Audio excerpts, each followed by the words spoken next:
কি রোজা আসছিস কিনা আজকে? আমি বলছি কেন? পরে আপা বললো না না পানি ভাত করছি তো ইলিশ মাছ সকালে কিনে নিয়ে আসছি।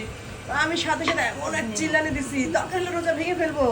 তারপরে যাই হোক এই তো চলে আসলাম আপার বাসায়। এসে তো দেখি আমাদের একটু আসতে দেরি হচ্ছে দেখে তো আপা অলরেডি খাবার শুরু করে দিয়েছে। দেখেন কি সুন্দর সুন্দর আইটেম তৈরি করছে। আর মাটির প্লেট বাসনগুলো মানে অসাধারণ এক একটা প্লেট আমার এত পছন্দ।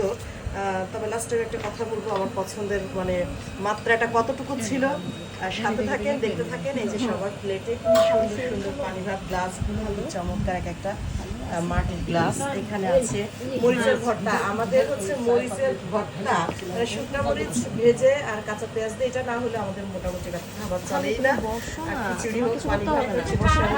আর হচ্ছে এখানে গামলা ভর্তি একদম পানি ভাত। এখানে করেছে ডালের ভর্তা, এই যে কাঁচা মরিচ পেঁয়াজ। ওরে বাবা কি দারুণ ইলিশ মাছ, জাল দেওয়া ইলিশ মাছ। অলরেডি আমার আপা খেয়ে প্লেট শেষ করেই ফেলেছে, ওখানে আম্মা খাচ্ছে। তো যাই হোক এখন আর কি আমরা খেতে বসবো।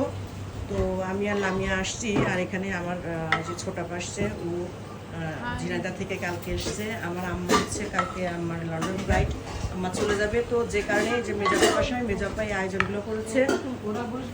আমরা সবাই এদিকে আরিফা আমাদের মানে খাবার টাবার দেওয়ার জন্য ভীষণ ব্যস্ত হয়ে গেছে। তো আর কি যাই হোক এখন আমি নিজেও বসবো খেতে। কেমন হলো কেমন লাগলো সেটা সবাই কমেন্ট করে জানাবে। আর একটা বিষয় যেটা বলছিলাম, এই মাটির হাঁড়ি পাতিল এটা আসলে এত বেশি আমার পছন্দ, আমি আমার আপার কাছে বলেই ফেলেছিলাম যে আপা তুমি আমাকে একটা ডিনার সেট গিফট করিও। এখন দেখা যাক আমার আপা কি বলে, আপনারা একটু তার বক্তব্যটা শুনে নিতে পারেন। বলে দাও। ইনশাআল্লাহ ইনশাআল্লাহ আলহামদুলিল্লাহ।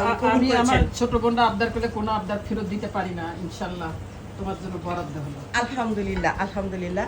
তো আমাদের সাথে তোমরা আমাদের সাথে থাকো এবং আমাদেরকে লাইক কমেন্ট করো যে আমরা কি করব কি খাচ্ছি কি করছি। আমি পরে আবার আসবো ইনশাআল্লাহ।